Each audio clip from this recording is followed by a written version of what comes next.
Capítulo 1. Pedir com fé. Em 1815, a ilha indonésia de Sumbawa estava esplêndida, com seus campos cobertos de verdes plantações devido a chuvas recentes. As famílias locais estavam se preparando para a estação seca que logo chegaria, como faziam todos os anos havia gerações, cultivando arrozais na base de um vulcão adormecido chamado Tambora. Inesperadamente, porém, no dia 5 de abril daquele ano, o vulcão acordou rugindo depois de décadas de inatividade, expelindo cinzas e lava. A centenas de quilômetros dali, testemunhas ouviram um estrondo que parecia ser um tiro de canhão. Pequenas erupções continuaram a ocorrer nos dias seguintes, até que na noite de 10 de abril, a montanha finalmente explodiu. 3 jatos de fogo ardente subiram em direção ao céu, fundindo-se em uma imensa explosão brilhante. A lava incandescente fluiu montanha abaixo, atingindo a vila que ficava no sopé enquanto fortes ventanias assolaram a região, arrancando árvores e destruindo casas. O caos continuou durante as 2 noites seguintes, com as cinzas espalhando-se por um raio de quilômetros, tanto na terra quanto no mar, acumulando-se por mais de meio metro de altura em alguns pontos. O dia se tornou noite, e o mar agitado invadiu o litoral, arruinando as plantações e inundando as vilas costeiras, enquanto o Tambora expelia cinzas, pedras e lava de maneira constante pelas próximas semanas. Nos meses seguintes, os efeitos da erupção foram sentidos em todo o globo.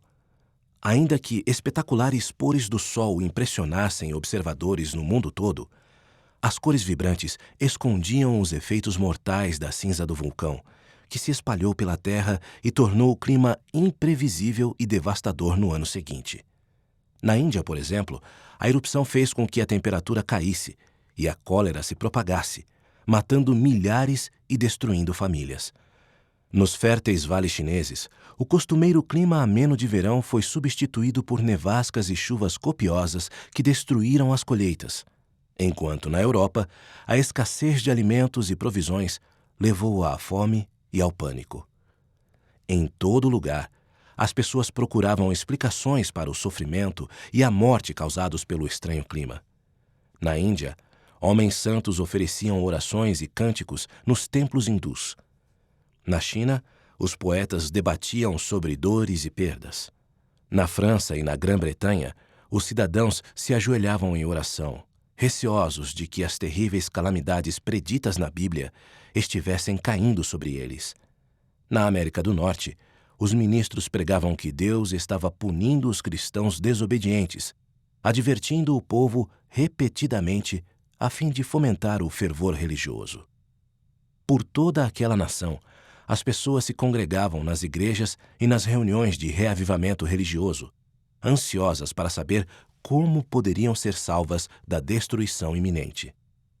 A erupção do Tambora continuou a afetar o clima na América do Norte durante o ano seguinte, com o fim da primavera trazendo neve e geadas mortais, tanto que 1816 entrou para a história como o Ano Sem Verão. Aquele revés foi mais uma causa de frustração para um fazendeiro chamado Joseph Smith Sr., de Vermont, no nordeste dos Estados Unidos, que já vinha sofrendo havia anos por causa do solo rochoso da região. Entretanto, naquele ano, ele e a esposa, Luce Mack Smith, ao observarem suas lavouras perecerem sob as repetidas geadas, souberam que enfrentariam a ruína financeira e um futuro incerto se ficassem onde estavam. Aos 45 anos, Joseph Sr. já não tinha o mesmo vigor da juventude, e a perspectiva de recomeçar em novas terras era assustadora. Ele sabia que os filhos mais velhos, Alvin, de 18 anos, e Hiram, de 16, poderiam ajudá-lo a limpar a terra, construir uma casa, plantar e colher. A filha Sofrônia, de 13 anos, já podia ajudar Lucy com o trabalho na casa e na fazenda. Os filhos mais novos, Samuel, de 8 anos, e William, de 5 anos, estavam começando a ajudar mais, enquanto Catherine, de 3 anos, e Dom Carlos, recém-nascido, ainda não podiam ajudar. O filho do meio, Joseph Jr., de 10 anos, era um caso à parte. pois 4 anos antes tinha sido submetido a uma operação para remover uma infecção na perna, e depois daquela época andava com a ajuda de uma muleta. Embora estivesse começando a recuperar a força na perna, ele mancava com dor, tanto que seu pai achava que ele não cresceria muito, nem seria tão forte quanto Alvin e Hiram. Com a certeza de que poderiam contar uns com os outros, a família Smith decidiu abandonar sua casa em Vermont a fim de se estabelecer em uma terra melhor. Assim, como muitos de seus vizinhos, Joseph Sr. decidiu viajar para o sudeste do estado de Nova York, onde esperava comprar uma boa fazenda a crédito, e depois mandaria uma mensagem a Lucy e aos filhos para que a família pudesse se reunir novamente e começar tudo de novo. Quando Joseph Sr. partiu para Nova York, Alvin e Hiram o acompanharam por um trecho da estrada antes de dizer adeus. Joseph Sr. amava a esposa e os filhos, mas não conseguira proporcionar-lhes muita estabilidade na vida, pois a má sorte e alguns investimentos arriscados tinham impedido a família de prosperar e de adquirir uma casa própria. No entanto, a esperança era de que, em Nova York, as coisas seriam diferentes. Quando chegou o inverno, Joseph Sr. havia encontrado terras boas e mandou uma mensagem para sua família. Foi assim que Joseph Jr. atravessou a neve com dificuldade, junto de sua mãe, seus irmãos e suas irmãs, em direção a uma vila chamada Palmyra, perto de onde seu pai os aguardava. Visto que o marido não poderia ajudar com a mudança, Lucy contratou um homem chamado Howard para conduzir o carroção da família. O homem, no entanto, não só foi descuidado com as bagagens e pertences da família, como também gastou seu pagamento com jogos e bebidas. Posteriormente, ao se juntarem a outra família que também viajava para o oeste, Howard expulsou Joseph do carroção para que as filhas da outra família sentassem ao seu lado enquanto ele conduzia os cavalos. Sabendo o quanto era doloroso para Joseph andar, Alvin e Hiram confrontaram Howard algumas vezes, mas sempre que assim faziam, ele batia nos dois com a alça de seu chicote. Se fosse mais forte, Joseph provavelmente também teria tentado confrontar Howard. Apesar de a perna machucada o impedir de trabalhar e de brincar, sua forte determinação compensava a fraqueza física. Antes que os médicos fizessem um corte em sua perna para raspar pedaços do osso infectado, eles queriam amarrá-lo e dar conhaque para sedá-lo. Mas Joseph pediu apenas que seu pai o segurasse. Ele ficou acordado e alerta o tempo todo, com o rosto pálido e pingando de suor. A mãe, que era normalmente muito forte, quase desmaiou quando ouviu seus gritos, mas, depois de tudo o que passou, sentiu-se como se fosse capaz de suportar qualquer coisa. Enquanto mancava ao lado da carroça, Joseph podia ver que sua mãe já não aguentava mais o Howard.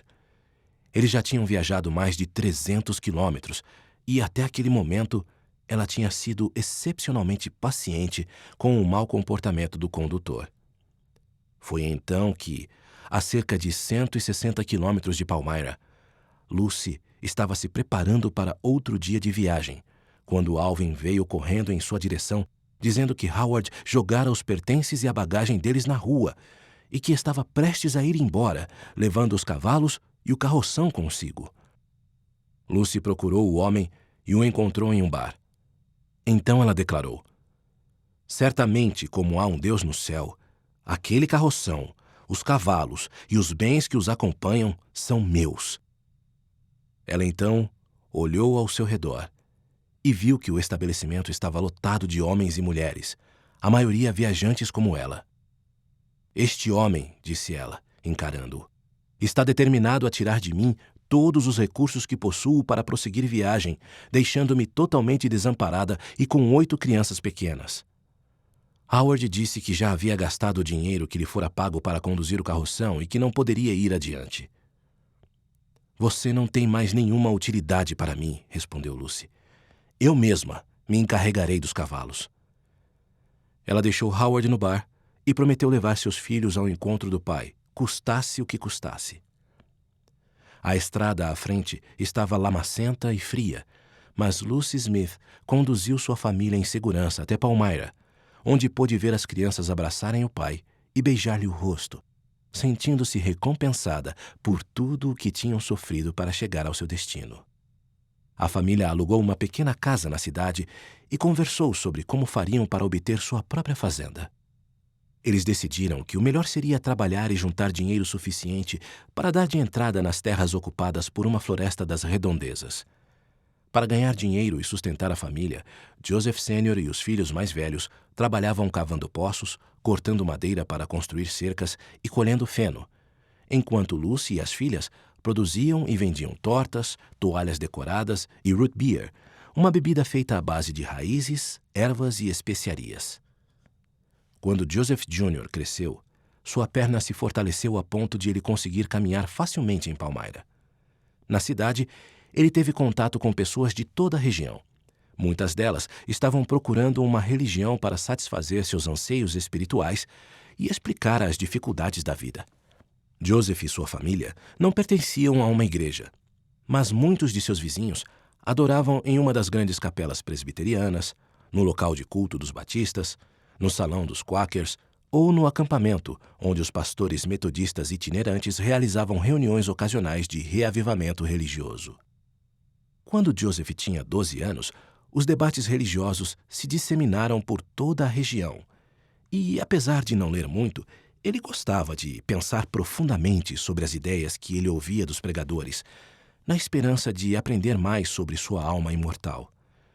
Mas os sermões deles não raro o deixavam confuso. Eles disseram a Joseph que ele era um pecador, em um mundo pecaminoso, desamparado, sem a graça salvadora de Jesus Cristo. Embora acreditasse naquelas mensagens e se sentisse mal por seus pecados, Joseph não sabia muito bem como receber o perdão. Ele achava que ir à igreja poderia ajudá-lo, mas não conseguia decidir a qual delas deveria ir para adorar, já que as diferentes denominações discutiam profusamente sobre como as pessoas poderiam ficar livres do pecado. Depois de ouvir os diversos argumentos por algum tempo, Joseph ficou angustiado ao ver que as pessoas liam a mesma Bíblia, mas chegavam a conclusões diferentes sobre seu significado.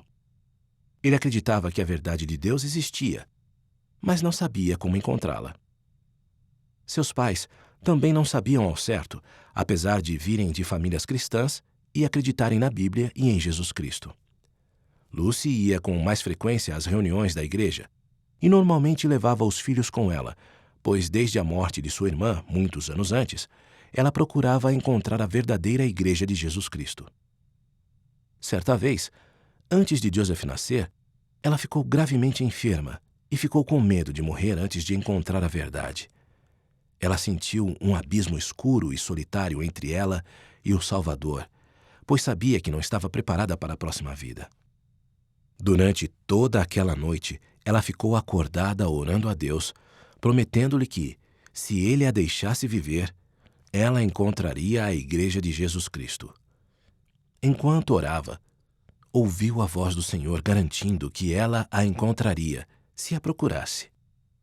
Depois dessa experiência, ela frequentara muitas igrejas, mas ainda não encontrara a igreja certa. Mesmo quando sentia que talvez a Igreja do Salvador não estivesse mais na terra, ela continuava procurando, confiante de que ir à igreja era melhor do que não ir. Como sua esposa, Joseph Sênior sentia o desejo de encontrar a verdade. No entanto, ele sentia que não pertencer a uma igreja era melhor do que pertencer à igreja errada. Seguindo os conselhos de seu pai, Joseph Sênior examinava as Escrituras, orava fervorosamente e acreditava que Jesus Cristo tinha vindo para salvar o mundo. Mas não conseguia harmonizar o que sentia ser verdadeiro com a confusão e a discórdia que via nas igrejas ao seu redor. Certa vez, sonhou que pastores rivais eram como gado, berrando enquanto cavavam a terra com seus chifres, o que aprofundou sua preocupação de que eles pouco sabiam sobre o reino de Deus. Joseph Jr. ficava cada vez mais confuso ao ver a insatisfação de seus pais com as igrejas locais. Sua alma estava correndo perigo, mas ninguém podia lhe dar respostas satisfatórias.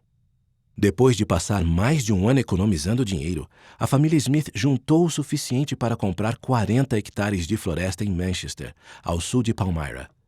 Lá, quando não estavam trabalhando para outras pessoas, eles coletavam a seiva açucarada das árvores de bordo, cultivavam um pomar e limpavam os campos para o plantio.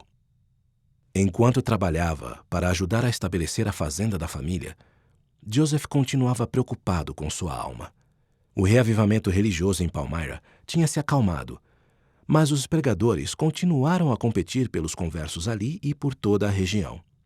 Dia e noite, Joseph observava o sol, a lua e as estrelas, movendo-se pelo firmamento de maneira ordenada e majestosa, admirando a beleza da terra, repleta de vida. Ele também observava as pessoas ao seu redor e maravilhava-se com a força e a inteligência da vida humana. Tudo parecia testificar que Deus existia e que tinha criado a humanidade à sua própria imagem. Mas Joseph se perguntava como poderia se comunicar com ele. No verão de 1819, quando Joseph tinha 13 anos, os pastores metodistas se reuniram para uma conferência a poucos quilômetros da fazenda Smith, saindo também pela região para fazer proselitismo a fim de motivar famílias como a de Joseph a se converter.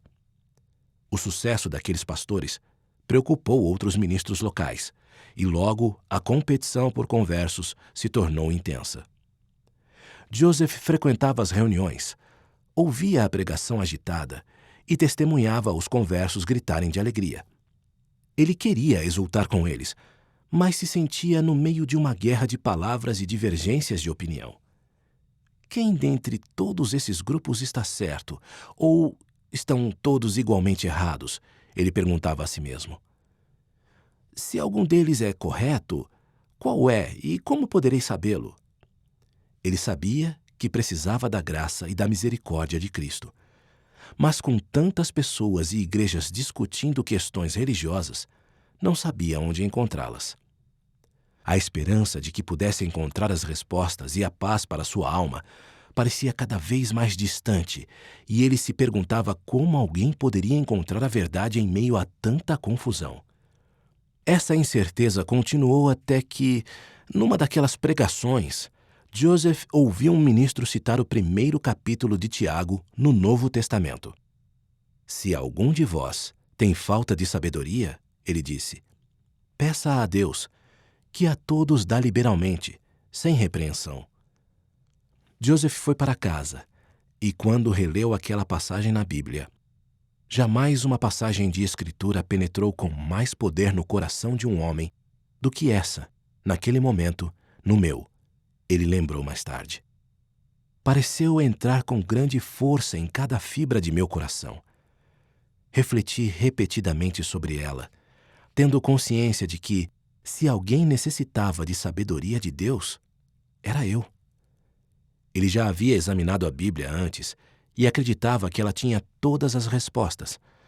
Mas agora, a própria Bíblia estava dizendo que ele poderia falar diretamente com Deus para receber respostas pessoais às suas perguntas. Joseph decidiu orar em voz alta, algo que nunca havia feito antes, mas decidiu fazê-lo, pois confiava na promessa da Bíblia que ensinava: peça-a com fé, não duvidando. Deus ouviria suas perguntas, por mais incomuns que fossem.